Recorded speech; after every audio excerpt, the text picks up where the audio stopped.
August 9th, 2025. Three of America's most lethal bombers touched down in Norway, each one capable of flying faster than sound while carrying 75,000 pounds of precision death. The B-1B Lancer, a supersonic nightmare that can level entire military complexes in minutes, now sits just 750 miles from Vladimir Putin's doorstep. These aren't ordinary planes. They're supersonic death machines that can level entire military bases in minutes. And Putin woke up that Friday morning to find them parked in his backyard. The B-1B Lancer isn't your average warplane. It's a technological masterpiece born from decades of military ambition.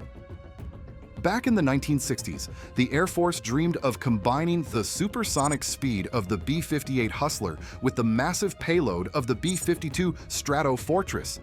The result? A bomber that could outrun most fighter jets while carrying enough firepower to flatten a city. Here's what makes Putin's generals wake up in cold sweats.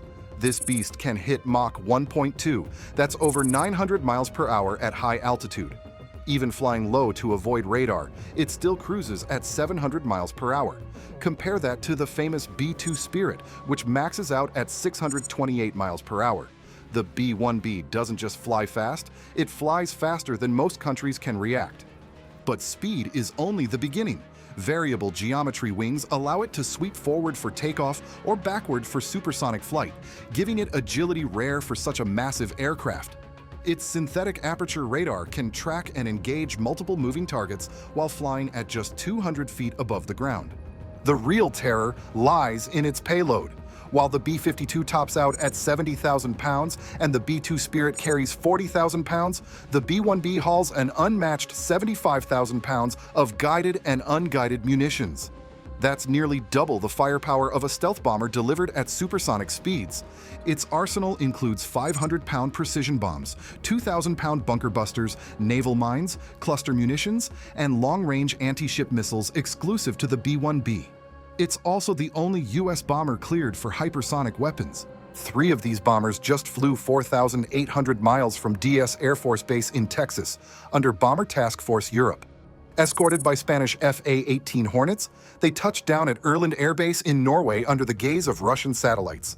The timing wasn't random. In exactly 1 month, Russia would begin Zapad 2025 war games with Belarus involving 13,000 troops practicing simulated attacks on Poland and Lithuania. But now, those exercises would take place under the shadow of 3 bombers capable of turning them into smoking craters within an hour. Numbers alone can trigger fear, and for Moscow, the math is chilling. 3 bombers multiplied by 24 cruise missiles each equals 72 precision strikes, enough to erase command centers, weapons factories, air bases, and naval facilities in Western Russia all at once. And that's just the force NATO allows Russia to see. Hidden assets, satellites, and submarines add layers of threat that Moscow cannot fully measure. Each B-1B is equipped with a defensive suite that reads like science fiction. Its electronic jamming systems scramble enemy radar, reducing visibility to a ghostly blur. GPS and inertial navigation ensure pinpoint accuracy, regardless of electronic warfare attempts to disrupt them. Radar warning receivers alert crews to incoming danger, while chaff and flares confuse enemy missiles. If that's not enough, the bomber drags a towed decoy designed to trick interceptors into chasing a phantom target. This package, combined with supersonic speed and a relatively low radar signature, gives the B-1B what experts call first-day survivability. It means these aircraft can penetrate the most hostile airspace in the world, strike key targets, and return safely on day 1 of a war, when defenses are at their sharpest. And this isn't just theory. The B-1B has proven itself in battle, flying more than 12,000 sorties since 2001. From Afghanistan to Iraq, these bombers operated over heavily defended regions, eliminating high-value targets with relentless efficiency. Russia knows this history well, and it forces their generals to calculate every move under the assumption that these planes will perform just as effectively against them. Every day the bombers remain in Norway, they send a message to Moscow. Nuclear blackmail cuts both ways. For decades, Russia leaned on its proximity and its stockpile to intimidate its neighbors. Now, American nuclear-capable bombers sit closer to Moscow than they have since the Cold War, and that changes the entire balance of power. The political ripples spread quickly. Poland announced it would seal its entire border with Belarus during Zapad 2025, citing aggressive military posturing. Lithuania launched its own exercises to test NATO readiness. Across the region, the mood shifted from unease to outright vigilance. Governments, militaries, and civilians all braced themselves for what might follow. Meanwhile, the B-1Bs weren't just sitting idle. They trained alongside Norwegian F-35s, rehearsing the find, fix, track, and target process, turning scattered battlefield chaos into precise strike coordinates. Over the Baltic Sea, Russian ships scrambled to shadow their flights, but the bombers pressed on, practicing the very missions they would execute if Putin miscalculated and struck a NATO member. Russian state media downplayed the threat, but military commanders knew better. Naval vessels moved closer to Norway's coast. Fighter jet patrols intensified along Russia's borders. Moscow's leadership began crunching response times, wargaming every possible scenario, knowing these bombers could reach virtually any target in western Russia in under an hour. What truly unsettled Russian planners was the B-1B's ability to adapt mid-mission. Its advanced radar systems could track individual tanks while flying at near supersonic speeds. Its integrated data link system allowed real-time updates, new coordinates, new targets, emerging threats, all without returning to base. In effect, these were not just bombers. They were flying command centers, orchestrating destruction across an entire theater of war. For every move Russia considered, they had to account for these machines hovering nearby, ready to unleash devastation faster than Moscow could respond. The math wasn't just terrifying, it was suffocating. The official U.S. response was measured but unmistakable.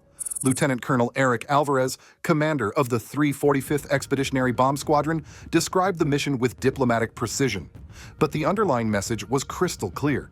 U.S. Air Forces in Europe posted, "Today's mission isn't just about bombers. It's about standing side by side with our allies and partners, showing that when we move together, we stay strong." Bomber Task Force is about teamwork, trust, and sustaining preparedness, delivering peace through strength with unwavering combat capability. The bombers would spend weeks training in complex, high-threat airspace, refining the speed and accuracy of bomber-fighter cooperation against real-time threats. The point was simple. NATO's defense isn't just words on paper, it's backed by overwhelming technological firepower. Norwegian Lieutenant Colonel Tom Christiansen welcomed the training, noting that the transparency itself was deterrence. Unlike Russia's secretive war games, NATO made sure Moscow could see exactly what was being rehearsed. This was the 5th Bomber Task Force deployment in Europe in 2025 alone. General Thomas Bussier of Air Force Global Strike Command pointed to a sharp rise in demand. "In the last 18 months, I have seen more activity and more demand signals for bombers than I have seen probably in the last 5 to 10 years. The pattern was global. American bombers had also deployed to Japan, South Korea, Turkey, and Australia in recent months. The message was unmistakable. America's allies would never face authoritarian threats alone. Military analysts called it strategic brilliance.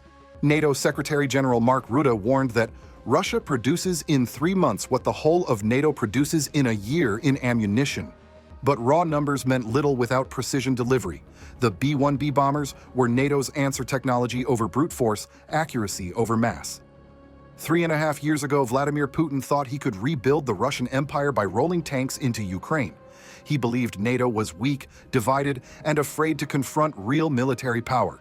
He calculated that the West would fracture under pressure and abandon Ukraine to its fate. He couldn't have been more wrong.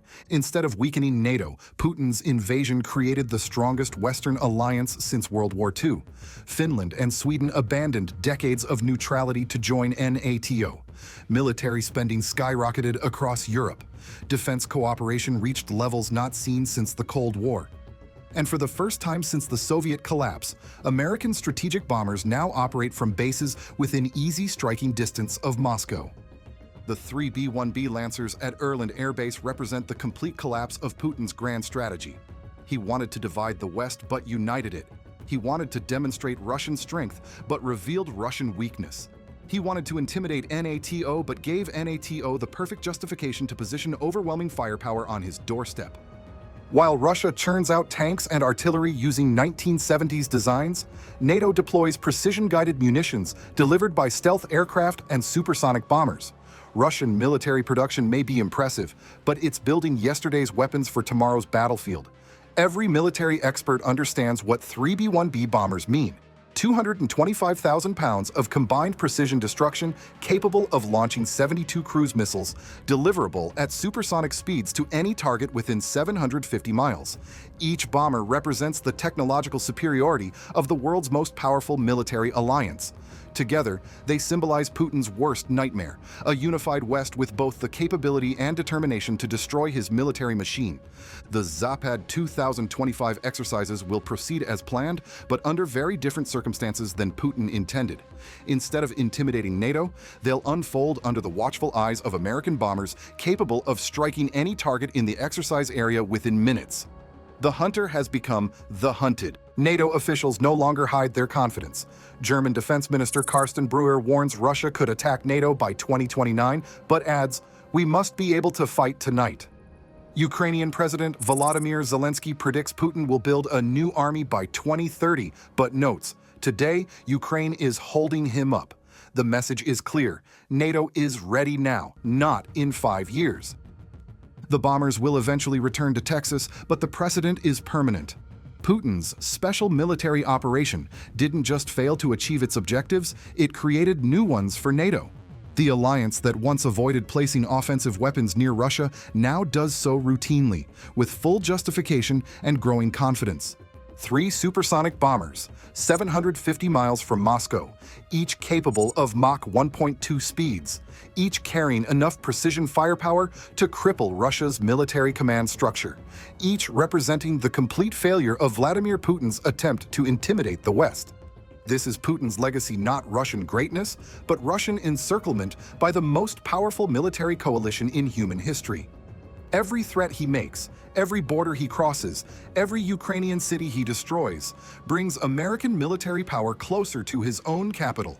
Welcome to the world Vladimir Putin created for himself, where every aggressive move brings overwhelming retaliation closer to his doorstep, delivered at supersonic speeds by bombers that can outrun, outfight, and outlast anything Russia can put in the sky.